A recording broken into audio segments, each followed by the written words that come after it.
3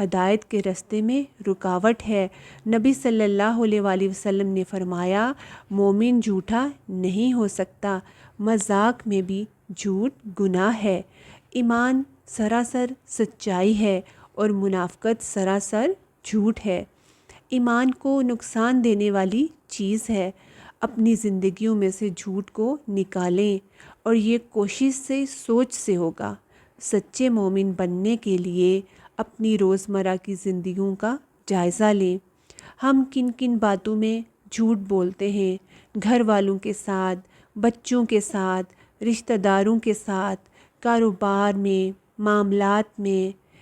آج عہد کریں کہ اب ہم جھوٹ نہیں بولیں گے۔ وَإِذَا قِيلَ لَهُمْ لَا تُفْسِدُوا فِي الْأَرْضِ قَالُوا إِنَّمَا نَحْنُ مُصْلِحُونَ، اور جب انہیں کہا جاتا ہے کہ نہ تم زمین میں فساد کرو تو وہ کہتے ہیں ہم تو اصلاح کرنے والے ہیں۔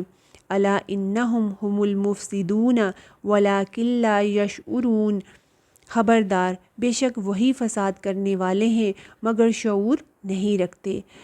فساد اصلاح کی ضد، کسی چیز کا بگاڑ۔ منافق فساد کو اصلاح کا نام دیتے ہیں، یعنی ایک اور جھوٹ۔ فساد کیا ہے؟ ظلم، کیونکہ بگاڑ کے جو بھی طریقے اختیار کیے جاتے ہیں وہ ظلم پر مبنی ہوتے ہیں۔ جھگڑے فساد کب ہوتے ہیں؟ جب لوگ جھوٹ بولتے ہیں، دھوکہ دیتے ہیں۔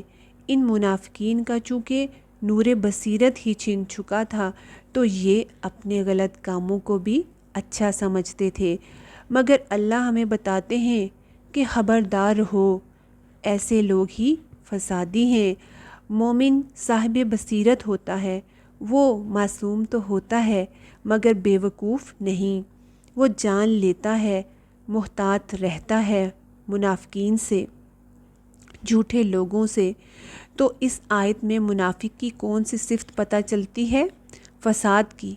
ہم خود کو بھی دیکھیں کہ ہم کہاں ہیں، کہیں ہم جھوٹ، دھوکہ، ظلم میں تو ملوث نہیں، اور پھر خود کو اصلاح کا کار بھی سمجھتے ہوں۔ ہمیں اپنا محاسبہ کرنا ہوگا۔ ہماری وجہ سے کوئی فتنہ فساد نہ گھروں میں پیدا ہو اور نہ باہر، نہ لوگوں میں، نہ رشتوں میں، سب معاملات میں فساد کو دیکھنا ہے، اپنے شعور کو بیدار کرنا ہے، ورنہ منافقین کی طرح خود کو صحیح سمجھتے رہیں گے اور آخر میں پھر نقصان پالیں گے۔ اذا قیل لہم آمنوا کما آمن الناس قالوا انؤمن کما، اور جب ان سے کہا جاتا ہے کہ ایمان لاؤ جیسا کہ ایمان لائے اور لوگ، تو وہ کہتے ہیں کما آمن السفہاء الا انہم هم السفہاء، کیا ہم ایمان لائیں جیسا کہ ایمان لائے بے وقوف؟ خبردار بے شک وہی بے وقوف ہیں۔ وَلَٰكِن لَّا يَعْلَمُونَ، مگر وہ جانتے نہیں۔ یہ جو منافق ہوتے ہیں نا، ان میں سرکشی بھی ہوتی ہے۔ منافق خود کو بڑی چیز سمجھتے ہیں، دوسروں میں سے برائیاں چنتے رہتے ہیں، اور جب ان سے کہا جاتا ہے، مراد کوئی بھی شخص کہتا ہے تم ایمان لے آؤ، یہاں کسی خاص بندے کی طرف اشارہ نہیں ہے۔ ایمان لے آؤ، کیسا ایمان؟ جیسا کہ ایمان لائے دوسرے لوگ۔ الناس، یہاں مراد مخلص مومن ہے، صحابہ جیسا۔ تو منافق کیا جواب دیتے ہیں؟ کیا ہم ایمان لے آئیں؟ انؤمنو، حمزہ جو ہے سوال کے طور پر یہاں پہ نہیں آیا بلکہ تحقیر کے طور پہ آیا ہے۔ کیا ہم ان بے وقوفوں کی طرح ایمان لائیں؟ سفہاء صفی سے ہے، کم عقل، بے وقوف کو کہتے ہیں۔ تو یہاں بے وقوفوں سے مراد ان کی مخلص مومن تھے جو اللہ اور رسول کے لیے تن من دھن قربان کرنے کے لیے تیار تھے، جبکہ منافق دنیاوی فائدوں کے لیے کام کر رہے تھے۔ مگر اس میں شک نہیں کہ ایسا سمجھنے والے خود ہی بے وقوف ہیں۔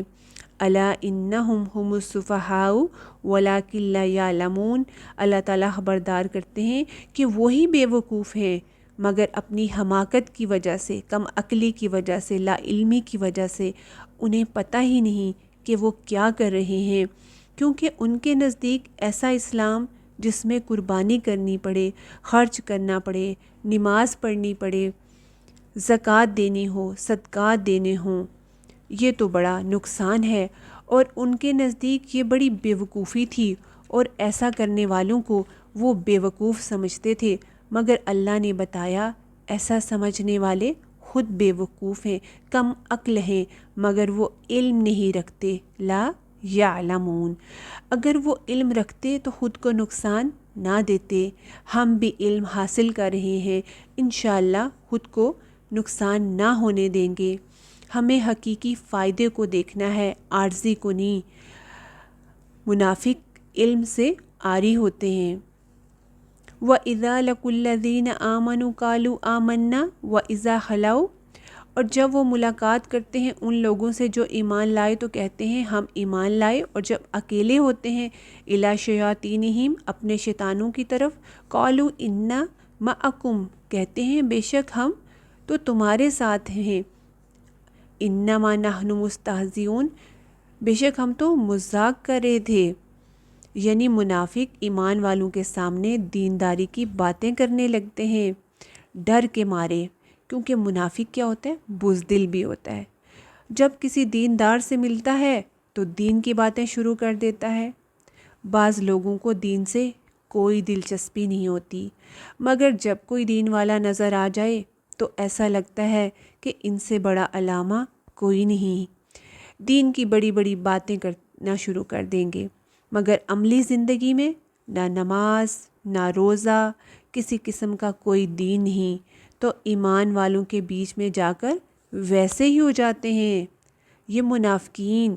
اور جب اکیلے ہوتے ہیں اپنے شیطانوں کے پاس، اپنے لیڈروں کے پاس، اپنے سرداروں کے پاس، اپنے ساتھیوں کے پاس، تو کیا کہتے ہیں، ہم تمہارے ساتھ ہیں۔ ان سے کیوں یہ کہتے ہیں؟ تاکہ انہیں بھی اپنی وفاداری کا یقین دلا سکیں۔ حقیقت میں یہ ان کے ساتھ بھی نہیں ہوتے، یہ کسی کے وفادار نہیں ہوتے، منافق کسی کا وفادار نہیں ہوتا۔ اصل میں جو دھوکہ باز انسان ہوتا ہے نا، وہ سبھی کو دھوکہ دیتا ہے، کیونکہ اس کی عادت میں، خصلت میں دھوکہ آ جاتا ہے۔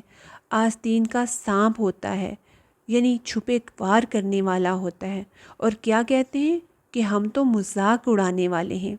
وہ جو ہم مسلمانوں کے پاس گئے تھے نا، دین والوں کی جو ہم خوشامدیں کر رہے تھے، وہ تو ہم ان کو بیوقوف بنا رہے تھے، مذاق اڑا رہے تھے۔ استہزاء کہتے ہیں کسی کو حقیر اور بے عزت سمجھنا، کسی کو نشانہ مذاق بنانا۔ کہیں ہم بھی اسلام کا، دین کا یا دین والوں کا مذاق تو نہیں بناتے؟ خود کو دیکھنا ہے تو دیکھیں اللہ اپنے پیارے بندوں کا کیسے دفاع کرتے ہیں کہ تم میرے بندوں کا مذاق اڑاتے ہو منافقو، میں تمہاری خبر لیتا ہوں، تم بچ کر کہاں جاؤ گے اللہ سے۔ سورۃ الحج کی ایک آیت میں ہے اللہ ایمان والوں کا دفاع کرتا ہے، اللہ ایمان والوں کی حفاظت کرتا ہے۔ جب کبھی ان کے خلاف کوئی بات کرتا ہے، ان کا مذاق اڑاتا ہے، تو کچھ ہی عرصے میں اللہ ایسا سبب کر دیتے ہیں کہ جس سے ایمان والوں کی عزت بڑھتی ہے۔ اللہ یستہزئ بہم ویمدہم فی طغیانہم یعمہون، ایسے لوگوں کا اللہ مذاق اڑاتا ہے اور وہ انہیں ڈھیل دے رہا ہے، ان کی سرکشی میں وہ بھٹک رہے ہیں۔ اللہ کے لیے جب لفظ استہزاء آتا ہے تو مذاق کے معنوں میں نہیں، بدلہ کے معنوں میں ہوتا ہے کہ اللہ ان سے بدلہ لے گا جو وہ مومنوں کا مذاق اڑاتے ہیں۔ دنیا میں بھی جو کسی کا مذاق بناتا ہے، ایک نہ ایک دن اس کا بھی مذاق بن کر رہتا ہے۔ سب سے بڑا مذاق ان منافقین کے ساتھ قیامت کے دن ہوگا، جب انہیں کہا جائے گا آؤ جنت کی طرف، اور قریب پہنچ کر اس کے دروازے بند کر دیے جائیں گے، اور انہیں بتایا جائے گا کہ تم دنیا میں ایمان والوں کا مذاق اڑاتے تھے، یہ اس کا بدلہ ہے۔ اللہ انہیں دنیا میں ڈھیل دے رہا ہے کیونکہ وہ فوراً نہیں پکڑتا، یہ اللہ کا طریقہ ہے۔ دنیا ایک امتحان کی جگہ ہے، جو اچھا کر رہا ہے اس کو بھی موقع مل رہا ہے، اور جو برا کر رہا ہے اس کو بھی چانس مل رہا ہے۔ اچھے والا تو خوب اچھا کر لے اور برے والا خوب برا، پھر قیامت میں اللہ سب کو بدلا دے گا۔ اللہ ان کی سرکشی میں ان سب غلط باتوں پر انہیں مہلت دے رہا ہے۔ وہ یا مہون ہیں، اندھے بنے پھرتے ہیں۔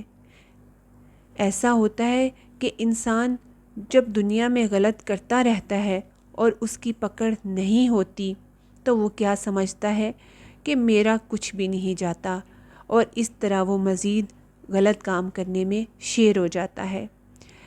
اسی طرح منافقین غلط کرتے ہیں اور ان کو ڈھیل مل جاتی ہے اور وہ خوش ہوتے ہیں کہ یہ جو تم نمازیں پڑھتے رہتے ہو، تمہاری خوب شامت آئے دن آئی رہتی ہے، اور ہم جو کچھ بھی نہیں کرتے اللہ ہم سے راضی ہے، اور اس طرح وہ پروو کرتے رہتے ہیں کہ ہماری غلط حرکتیں درست ہیں۔ کچھ لوگ اپنی غلطیوں کو درست ثابت کرنے کے لیے اپنی دنیاوی خوشحالی کے بل بوتے کو دکھاتے ہیں۔ ہر درمی کیا ہے؟ اللہ تعالیٰ کی بات جان کر عمل نہ کرنا۔ اولئک الذین اشتروا الضلالۃ بالہدی فما ربحت تجارتہم وما کانوا مہتدین۔ یہی وہ لوگ ہیں جنہوں نے گمراہی خرید لی ہدایت کے بدلے، تو نہ کام آئی ان کی تجارت ان کو، اور نہ تھے وہ ہدایت پانے والے۔ یعنی منافقین نے گمراہی لے لی ہدایت دے کر۔ اشترا کہتے ہیں ایکسچینج کرنے کو، ترجیح دینا، یعنی انہوں نے گمراہی کو ہدایت پر ترجیح دی تو یہ سودا انہیں بڑا مہنگا پڑے گا۔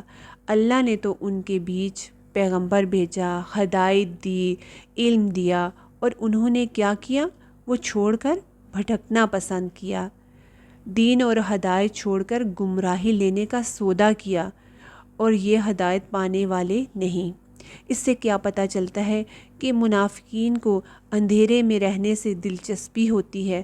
کبھی آپ نے کسی کو کہا ہو کہ آئیں قرآن پڑھیں تو وہ کیا کہیں گے؟ اگر پڑھ لیا تو پھر عمل کرنا پڑے گا۔ تو کیا پتہ چلتا ہے کہ وہ اندھیرے میں خود رہنا چاہتے ہیں۔ ہدایت کا موقع کھلا ہے مگر وہ لینا نہیں چاہتے۔ یہ آج ہم نے منافقین کے بارے میں مزید آیات پڑھی، اپنے لیے اپنے تزکیہ بھی کرنا ہے۔ آج آپ نے منافقین کی جو مزید صفات جانی، اس کے ذریعے اپنی اصلاح کرنی کے ہے، اور یہ اس دور کے لیے بھی آیات تھی، آج کے لیے بھی ہیں، ان کے لیے بھی تھی اور ہمارے لیے بھی ہیں۔ اپنے اندر سے ان برائیوں کو، ان منافقین کی صفات کو نکالنا ہے انشاءاللہ، اور حقیقی متقین کی صفات کو اپنانا ہے۔ اللہ تعالی ہمیں توفیق دے، آمین۔ السلام علیکم ورحمۃ اللہ وبرکاتہ۔